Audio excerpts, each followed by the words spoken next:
In small towns, secrets echo longer than the wind.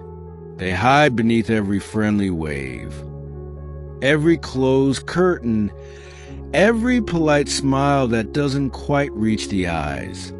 Raventon, Maine, population 4,200, was one of those towns. Quiet, peaceful, predictable, until the morning that peace shattered. They found Lena Ward at her cabin by the river. 29, local artist, teacher at the community center. The kind of person people said didn't have enemies. But that morning, she was found lying across the floor, pale still, her hands covered in blue paint. The easel behind her was broken, and the canvas she had been working on was half erased. At first glance, it looked like a break-in gone wrong. But Detective Eli Marlow knew better. He'd seen too many crimes dressed up as accidents. The window glass lay outside the cabin. The lock was broken after the door had already been opened, and on the floor, just beside Lena's hand, was a single strip of old recording tape. Dusty, torn, no fingerprints. There was a whisper in that room. Not a sound exactly, but something underneath it. Something that made the air feel heavier. Eli couldn't explain it, but he knew the story didn't start here. Not with Lena. Not really. Later that day, he sat in his office at the Raventon precinct, going through Lena's background, art exhibitions, a handful of interviews, no criminal record. But the property, the cabin, had belonged to someone before her, a retired pathologist named Dr. Ruth Carr, who vanished 15 years earlier. Her case was never solved. The old files told a similar story. Broken glass, a struggle, no valuables missing, and written in red pen across the final page, a phrase Eli couldn't forget. Hear them still. He'd seen those words before, but where? The next morning, Eli visited Lena's best friend, Mara, a school librarian with eyes that had seen too much in too quiet a life. Mara said Lena had been acting strange. She started painting the same face over and over again, always blurring it, smudging it out until only the eyes remained. And then one night, she told Mara that she'd found something under the cabin floorboards. Something she shouldn't have. That same night, she left Eli a voicemail. "Eli, I think someone's been inside again. I found something. It doesn't belong here. Please call me back."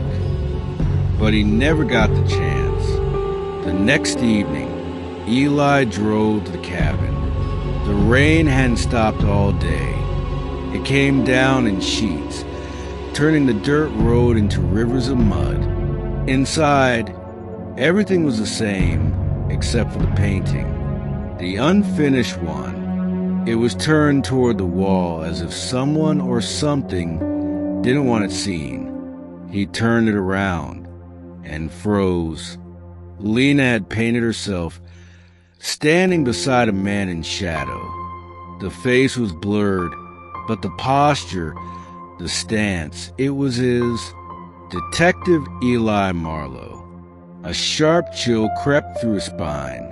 Was it a coincidence? Or a message from someone who knew too much?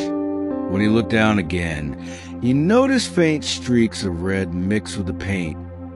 Thin, almost deliberate. He followed the streaks to the floorboards beneath the easel. Something had been wedged there. A box, small, wooden, sealed with a strip of masking tape. Inside were old photographs, newspaper clippings, and a torn ID badge with a name. Caleb Frost.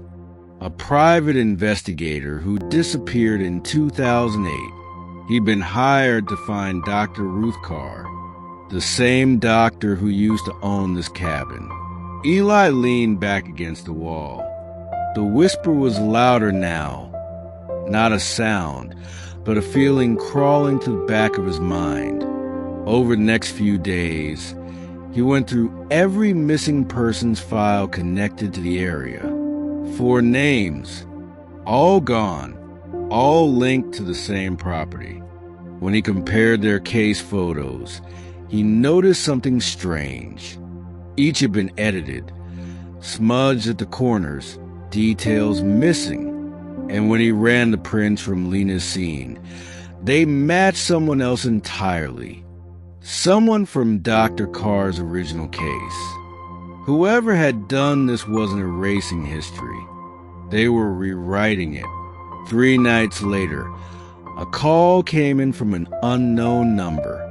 Eli answered, but no one spoke.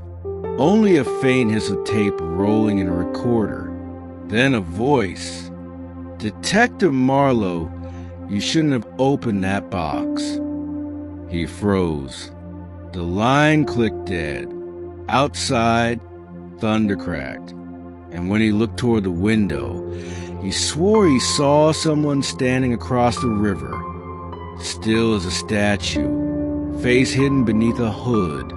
When the lightning flashed again, they were gone. The next morning, Eli followed the old case trail to a warehouse outside town.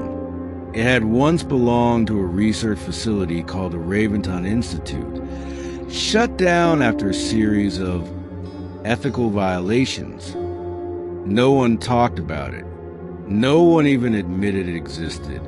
But inside, beneath a layer of dust and neglect, the past was waiting.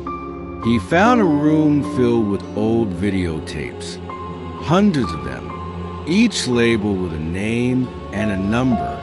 When he played one, the static gave way to an image of a young woman, Dr. Ruth Carr. She was sitting in front of a microphone, eyes hollow, voice trembling. They told me it was for research, to map memory through sound. But we were never recording patients. We were recording ourselves. Then the tape cut out.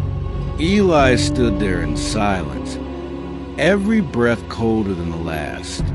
By midnight, he was back at his desk. On the table in front of him, the tape, the photos, Lena's last voicemail. Each piece fit together. But the picture form didn't make sense. Then, as he leaned back, his radio crackled.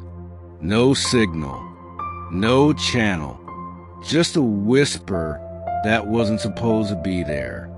We remember for them. The same phrase he'd seen scrawled in the old Institute files. The same words Ruth Carr's research subjects were rumored to have whispered before they disappeared. And somewhere in that static, he thought he heard Lena's voice again. "Eli, it's not over. You're next."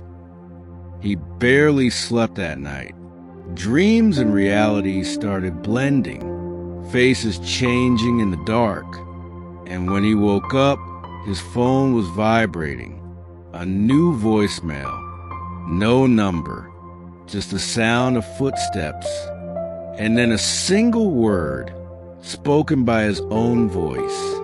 "Run." He stared at the phone, heart pounding. The whispering he'd been hearing for days was now clear, articulate, almost human. And it was coming from inside his house. He turned slowly toward the hallway. The walls looked different, slightly off, like he was standing inside a copy of his own home. And then a soft knock at the door. 3 times. Slow, deliberate. He approached, weapon drawn, opened it, and found no one there. Only a cassette tape sitting on the doorstep. The label read, Play me? He played it. The tape hissed, then crackled, and a voice whispered, "Every truth has an echo. Every echo needs a witness." Then silence. When the sound stopped, Eli looked up and realized the entire wall ahead of him was covered in photos. Every case he'd ever worked. Every crime scene. Every victim. And behind every one of them, his own signature. That night, Raventon went quiet again. But somewhere deep inside that silence, something was whispering, something beneath the evidence. And whatever it was, had just begun to remember him too. In Raventon, truth doesn't stay buried. It waits. And Detective Marlow just woke it up. What was hidden beneath Lena's cabin is only the beginning. Episode 2, Truth Behind the Mirror, Room 47. Coming soon, only on Crime Puzzle HQ.